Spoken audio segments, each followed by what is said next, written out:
Capítulo 2. Definición de arte. Dado que nuestro propósito es desarrollar una idea adecuada del arte, podría parecer que una definición fuera más nuestro objetivo que nuestro punto de partida.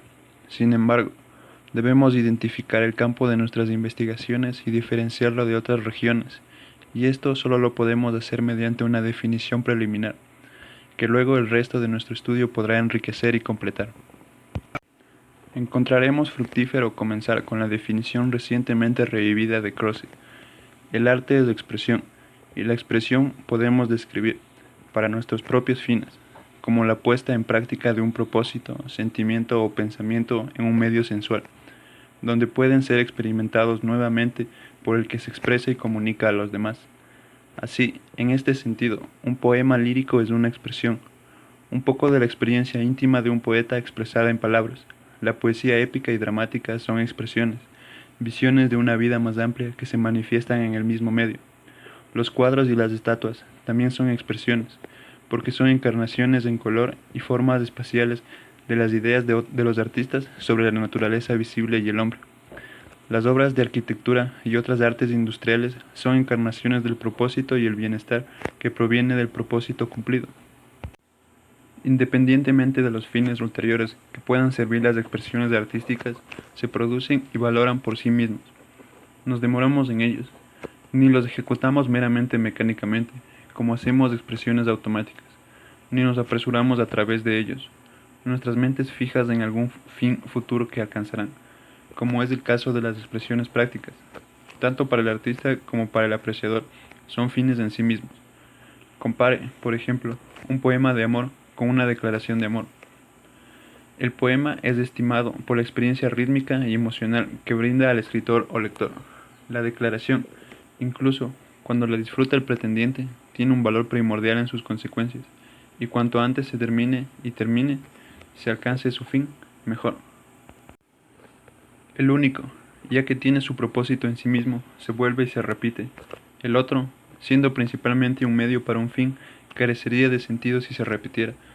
Una vez que se logra el fin que lo provocó, el valor del poema de amor, aunque escrito para persuadir a una dama, no puede medirse en términos de su mero éxito, porque si es hermoso, sigue siendo valioso después de que la dama se ha rendido. No, incluso si no logra conquistarla. Cualquier tipo de propósito práctico puede ser un motivo en la creación de una obra de arte, pero su significado es más amplio que el éxito o el fracaso de ese motivo. La novela rusa sigue siendo significativa, incluso ahora, tras la revolución. Tan hermoso, es de valor perenne y se destaca por sí mismo. Pero las expresiones prácticas son solo eslabones transitorios en una interminable cadena de medios, que desaparecen a medida que gira la rueda del esfuerzo. El arte es en verdad expresión. La libertad de expresión estética es, sin embargo, solo una intensificación de una cualidad que puede pertenecer a cualquier expresión, porque, en su propio carácter narrativo, la expresión nunca es meramente práctica, trae su propia recompensa en el placer de la actividad misma. Por lo general, cuando un hombre hace algo que encarna su necesidad o fantasía, o dice algo que expresa su significado, se divierte haciéndolo. Naturalmente, existe una generosa superfluidad en toda conducta humana. Economizarlo a lo necesario para la autoconservación y el dominio sobre el medio ambiente es secundario, no primario, impuesto bajo la presión de la competencia y la naturaleza. Solo cuando las actividades son difíciles o sus frutos son difíciles de obtener, son disciplinados solo por el bien de sus resultados. Solo entonces su desempeño se convierte en un imperativo, y la naturaleza y la sociedad les imponen la seriedad y la restricción de la necesidad y la ley. Pero siempre que la naturaleza y la organización social satisfacen las necesidades del hombre a regañadientes o le otorgan un respiro de la urgencia de los negocios, la espontaneidad de sus actividades regresa. Las acciones de los niños, de los ricos y de todos los hombres en vacaciones ilustran esto. Compárese, por ejemplo, el discurso del oficio, donde se dice solo lo breve y necesario, con el discurso de los excursionistas, donde la expresión verbal, sin fin más allá de sí misma, se desarrolla larga y tranquilamente, donde la brevedad no es una virtud y el juego abundante reemplaza una seriedad estrecha. Pero aún no hemos limitado tanto el campo de la expresión que se convierte en equivalente a lo estético, porque ni siquiera toda la libertad de expresión es arte. El tipo divergente más importante es la ciencia. La ciencia también es expresión. una encarnación en palabras, diagramas, símbolos matemáticos, fórmulas químicas u otros medios similares de pensamientos destinados a retratar los objetos de la experiencia humana. Las expresiones científicas tienen, por supuesto, una función práctica. Los conceptos son planes de acción o servidores de planes, los más perfectos y delicados que posee el hombre. Sin embargo, el conocimiento científico es un fin en sí mismo y una utilidad, porque la mera construcción y posesión de conceptos y leyes es en sí misma una fuente de alegría. El hombre de ciencia se deleita en hacer formulaciones apropiadas de los hábitos de la naturaleza sin preocuparse por sus posibles usos. En ciencia, por tanto, hay mucha libertad de expresión, pero la belleza todavía no. Ninguna expresión abstracta, como elementos de Euclides, Principia de Newton o formulario de piano, por rigurosa y completa que sea, es una obra de arte. Admiramos la fórmula del matemático por su sencillez y adecuación. Nos deleitamos en su claridad y alcance, en la facilidad con la que permite a la mente dominar mil verdades más especiales, pero no la encontramos hermosa. Igualmente alejadas de esta esfera de lo bello están las representaciones o descripciones de meras cosas, ya sean inexactas o fortuitas, como las hacemos en la vida diaria, o precisas y cuidadosas como se elaboran en las ciencias empíricas. No importa cuán exactas y completas sean, las descripciones del botánico o zoólogo de la vida animal y vegetal no son obras de arte. Pueden ser satisfactorios como conocimiento, pero no son hermosos. Existe una diferencia importante entre la descripción que hace un poeta de una flor y la de un botánico, o entre un boceto artístico y una fotografía. La diferencia central es esta.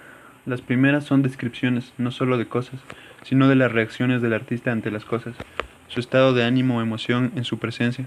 Son expresiones de experiencias totales y concretas, que incluyen tanto el yo del observador como las cosas que observa. Las descripciones científicas, por otro lado, solo representan objetos. Los sentimientos del observador hacia ellos se excluyen cuidadosamente.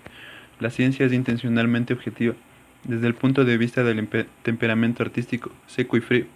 Incluso la novela y el juego realistas, aunque buscan presentar una imagen fiel de la vida humana y eliminar todo comentario y emoción privadas, no pueden prescindir de los sentimientos dramáticos elementales de simpatía, suspenso y asombro. La expresión estética es siempre integral, encarnando un estado mental total, cuyo núcleo es algún sentimiento. La expresión científica es fragmentaria o abstracta, limitándose al pensamiento. El arte, no menos que la ciencia, puede contener imágenes veraces de las cosas e ideas abstractas, pero nunca solo estas. Siempre incluye su vida, sus sentimientos o valores. Dado que la filosofía admite este elemento de personalidad, está más cerca del arte que la ciencia. Sin embargo, algunos hombres de ciencia como James y Huxley han hecho literatura a partir de la ciencia porque no pudieron evitar poner en sus escritos algo de su apasionado interés por las cosas que descubrieron y describieron. La necesidad en el arte para la expresión del valor es, creo, la principal diferencia entre el arte y la ciencia, más que, como Croce supone, la limitación del arte a la expresión del individuo y de la ciencia a la expresión del concepto, porque, por un lado, la ciencia puede expresar al individuo, y por otro lado, el arte puede expresar el concepto. El geógrafo, por ejemplo, describe y hace mapas de regiones particulares de la superficie terrestre. El astrónomo estudia el Sol y la Luna individuales. Poetas como Dante, Lucrecio, Shakespeare y Goethe expresan los conceptos más universales de la ética o la metafísica. Pero lo que hace a los hombres poetas más que hombres de ciencia es precisamente que nunca se limitan a la mera declaración clara del concepto, sino que siempre expresan también su significado humano. Una teoría del destino humano se expresa en las líneas de Próspero.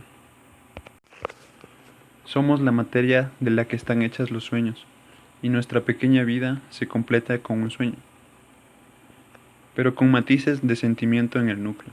O consideremos la pasión con la que Lucrecio aboga por una concepción naturalista del universo, la razón por la que los poetas visten sus expresiones filosóficas con imágenes concretas no es por vergüenza del concepto, sino simplemente para poder unir y comunicar su emoción de manera más fácil y vívida. Su preferencia general por el hormigón tiene el mismo motivo, porque hay pocas abstracciones capaces de despertar y fijar emociones. Así como un elemento de espontaneidad es nativo de toda expresión, originalmente toda expresión es personal. Esto es fácilmente observable en el niño. Sus primeros usos tanto de la palabra como de las cosas están llenos de emoción. Cada nombre descriptivo le transmite su reacción emocional al objeto. El conocimiento desinteresado no existe para él. Cada herramienta, un cuchillo o un tenedor, significa para él no solo algo para ser utilizado, sino todo el trasfondo de sentimientos que implica su uso. Nuestras primeras percepciones de las cosas contienen tanto sentimiento y actitud como color, forma, sonido y olor.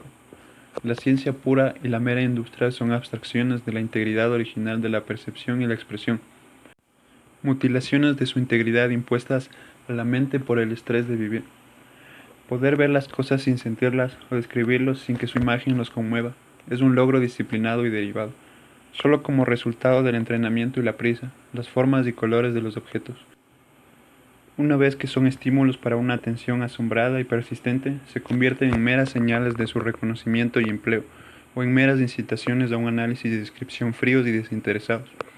Por tanto, el conocimiento puede entrar en la belleza cuando, manteniendo su liberalidad, participa de una experiencia emocional, y cualquier otro tipo de expresión puede volverse estética si, conservando su espontaneidad nativa, puede adquirir nuevamente su antiguo poder de conmover al corazón.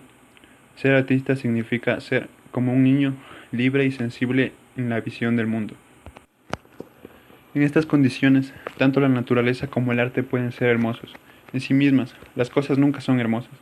Esto no es evidente para el sentido común porque falla en pensar y analizar, pero la belleza puede permanecer a nuestras percepciones de cosas, porque la percepción es en sí misma un tipo de expresión, un proceso de la mente a través de la cual los significados se incorporan a las sensaciones. Se dan solo sensaciones, pero de la mente surgen ideas a través de las cuales se interpretan como objetos. Cuando, por ejemplo, percibo a mi amigo, puede parecer como si el hombre mismo fuera un objeto dado que recibo pasivamente. Pero, de hecho, todo lo que se da son ciertas sensaciones visuales, que estos son mis amigos. Es pura interpretación. Construyo el objeto para incorporar este pensamiento en el color y la forma que veo. La elaboración de la sensación en la percepción suele ser tan rápida que, aparte de la reflexión, no me doy cuenta de la actividad mental involucrada. Pero sí resulta que fue otro hombre a quien vi. Entonces me doy cuenta de inmediato de que mi percepción fue un trabajo de la mente, una expresión de mi propio pensamiento. Por supuesto, no todas las percepciones son hermosas, solo si se siente misterio, tierno o majestuoso. Un paisaje es hermoso y las mujeres solo si poseen el encanto que sentimos en su presencia, es decir, las percepciones son hermosas solo cuando incorporan sentimientos. El mar, las nubes y los cerros, los hombres y las mujeres, tal como se perciben, despiertan reacciones que, en lugar de atribuirse a la mente de la que proceden, se experimentan como pertenecientes a las cosas que los evocan, que por tanto vienen a encarnarlos. Y este proceso de percepción emocional y objetivamente, claramente, no tiene otro fin que la percepción misma. No miramos un paisaje o un niño bonito con ningún otro propósito que no sea para obtener los valores emocionales y perceptivos que resultan. La percepción estética de la naturaleza es, como la llamó Kant, desinteresada, es decir, autónomo y libre. En los mismos términos, la vida tal como se recuerda, se observa o se vive, puede tener la cualidad de la belleza. En la ensoñación volvemos a centrar nuestra atención en acontecimientos de nuestra propia vida que han tenido para nosotros un significado emocional poco común. Estos eventos vienen a encarnar la maravilla, el interés, el encanto que nos emociona recordarlos. En este caso, la actividad de recordar no es un mero hábito creado por algún tren de asociación accidental o simplemente práctico, que surge con el fin de resolver algún problema presente aplicándole la lección del pasado, o finalmente, no desagradablemente insistentes como las imágenes que despiertan la preocupación y el dolor, sino espontáneas y gratificantes, por lo tanto hermosas. También hay eventos en la vida de otras personas y de las personas mismas, cuyas vidas se leen como una historia, que al absorber nuestra lástima, alegría o asombro, reclamar de nosotros una mirada igualmente fascinada, y hay acciones que nosotros mismos realizamos, magníficas o humildes, como barrer una habitación, que si nos metemos en ellas y las disfrutamos, tienen igual encanto, y ellos también tienen la cualidad de la belleza. A pesar de la comunidad entre la hermosa naturaleza y el arte, las diferencias son sorprendentes. Supongamos que, para fijar nuestras ideas, comparamos una de las imágenes de Monet de un estanque de nenúfares, con la apreciación estética del estanque real. El estanque es indudablemente hermoso cada vez que se lo ve, con su contorno redondo, su superficie iluminada por el sol y cubierta de flores, su fondo de follaje, es quizá la fuente y expresión de una alegría y un reposo inagotables. Ahora la pintura tiene prácticamente el mismo valor, pero con estas diferencias esenciales. En primer lugar, la pintura es algo construido y compuesto deliberadamente. El artista mismo controla y compone los colores y las formas, y, por tanto, también sus valores, mientras que la belleza natural es una reacción inmediata a los estímulos dados. Cada observador da sentido a sus sensaciones sin intención ni esfuerzo. Como la belleza de la mujer es casi una cuestión de instinto, en la belleza natural hay, sin duda, un elemento de intención consciente. En la medida en que podemos seleccionar deliberadamente nuestro punto de vista y mantener el objeto en nuestra atención. De ahí que este contraste con el arte, aunque real e importante, no es absoluto. Además, la belleza en la percepción y la memoria es la base del arte. El artista, mientras compone, transcribe parcialmente recuerdos y observaciones importantes. Sin embargo, aunque relativa, la diferencia permanece. El arte siempre consta de obras de arte, belleza natural de experiencias más inmediatas, y de esta diferencia se sigue otra, la mayor pureza y perfección del arte. El control que el artista ejerce sobre su material le permite hacerlo expresivo de principio a fin. Cada elemento conspira hacia el fin artístico. No hay partes irrelevantes o recalcitrantes, como las que existen en cada percepción de la naturaleza. Por último, la belleza de la pintura, porque creada en el espectador a través de un mecanismo fijo y permanentemente construido por el artista, es comunicable y permanente, mientras que la belleza inmediata de la naturaleza es incomunicable y pasajera. Dado que la percepción estética de la naturaleza tiene su punto de partida en aspectos variables que nunca se repiten, ningún otro hombre pudo ver o sentir el estanque de nenúfares como Monet lo vio y sintió. Y, aunque en la memoria podamos poseer una galería silenciosa de bellas imágenes en las que podemos entrar en privado mientras vivamos, al final, el flujo se sale con la suya, y al morir destroza irrevocablemente este tesoro. La obra de arte es la herramienta de la vida estética, así como la eficiencia orgánica está ligada al nervio y al músculo del trabajador, y no se puede transferir a otro. Pero la herramienta, por otro lado, es intercambiable y transmitible. No puedo prestar ni legar mi brazo, pero puedo mi bote. Y así como la eficiencia aumenta enormemente con el uso de herramientas, puedo ir más lejos con mi bote de lo que puedo nadar. Así, a través de las obras de arte, la capacidad estética y la experiencia se potencian y se convierten en bienes comunes, parte del capital espiritual de la raza. Además, incluso cuando cada invención se convierte en el punto de partida de otras nuevas que son mejores instrumentos para fines prácticos, así, cada obra de arte se convierte en la base de nuevos experimentos a través de los cuales la expresión estética de la vida alcanza niveles superiores. El propio arte de Monet, a pesar de su gran originalidad, dependía de todos los impresionistas, y ellos, incluso cuando se separaron, estaban en deuda con las tradiciones de la pintura francesa establecidos por siglos. A través del arte, la vida estética, que de otro modo sería un asunto privado, recibe una sanción y asistencia social. Que la permanencia y la comunicación de la expresión son esenciales para una concepción completa del arte, se puede discernir mirando dentro del propio impulso artístico.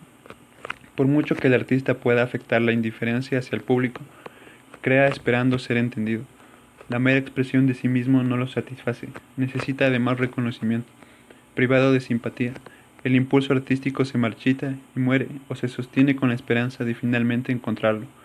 El heroísmo del poeta consiste en trabajar en la soledad, pero su corona de gloria se gana solo cuando todos los hombres cantan sus canciones, y todo artista genuino, a diferencia del mero improvisador o diletante, desea que su trabajo perdure,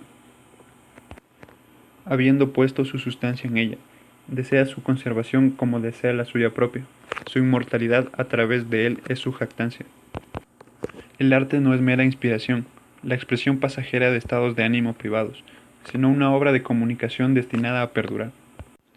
Hay ciertas características distintivas de la expresión estética, todas las cuales están en armonía con la descripción que le hemos dado.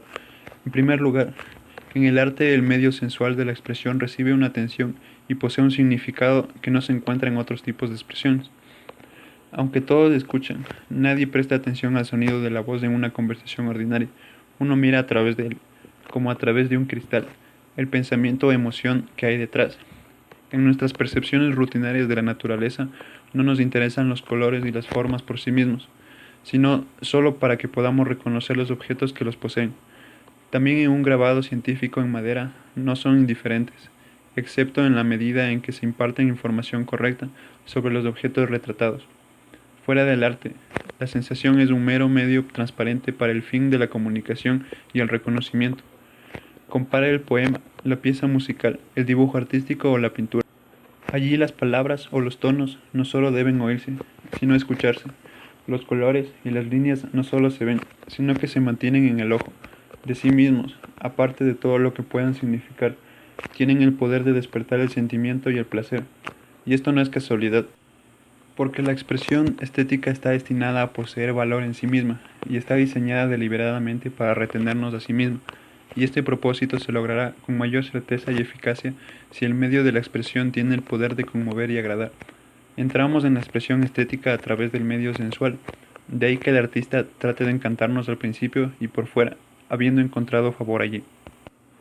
Además, si el medio, en lugar de ser una encarnación transparente de los sentimientos del artista, también puede expresarlos de alguna manera directa, ganará el poder de toda expresión.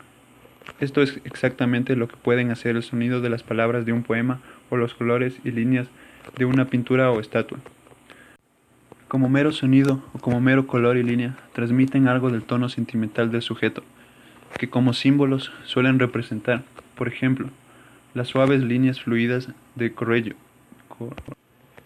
Como mero sonido o como mero color y línea, transmiten algo del tono sentimental del sujeto, que como símbolos suelen representar.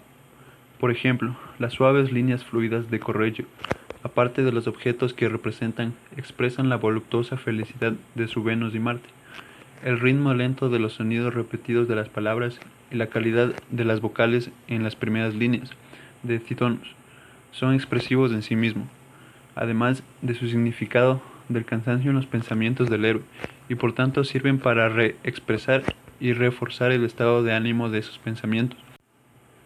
Cuando lleguemos a estudiar las artes particulares, encontraremos este fenómeno de reexpresión a través del medio en todas partes. Una segunda característica que distingue las expresiones estéticas de otras expresiones es su unidad superior. En este último, la unidad está en el propósito a alcanzar o en el contenido del pensamiento expresado. Es teleológico o lógico. La unidad de una silla es su propósito, que exige precisamente esas partes, y en tal disposición mecánica, la unidad de una conversación de negocios se rige por la negociación que se cerrará, requiriendo tales palabras y solo, y en el orden lógico y gramatical apropiado. La unidad de un argumento es la tesis a probar. La unidad de un diagrama es el principio a ilustrar o la información a impartir. Compare la unidad de un soneto o una pintura. En un soneto hay una unidad de pensamiento y sentimiento que crea una unidad gramatical adecuada en el lenguaje, pero además un patrón muy elaborado en las palabras mismas, que no es ni gramatical ni lógico. En un cuadro, además de la unidad dramática de la acción retratada, como en una escena de batalla, o de la unión espacial y mecánica de las cosas, como en un paisaje, hay una armonía de los colores y una composición de las líneas y masas mismas, que no se encuentran en la naturaleza, y, aunque la forma general y la disposición de las partes de un objeto útil está dominada por su propósito. Si también es bello, una silla, Louis XVI, por ejemplo, hay además un diseño que no puede explicarse por el uso. En las expresiones artísticas, por tanto, existe una unidad en el material, superpuesta a la unidad requerida por el propósito o pensamiento expresado, y esta propiedad se sigue de la anterior, porque dado que el medio es valioso en sí mismo, la mente, que anhela la unidad en todas partes, la anhela allí también, y se demora más y más feliz en encontrarla. Y dado que el medio puede ser expresivo, la unidad del modo fundamental del pensamiento expresado se desbordará y lo impregnará. De ahí que se produzca un desarrollo autónomo de la unidad en lo material, elevando la unidad total de la expresión a un poder superior.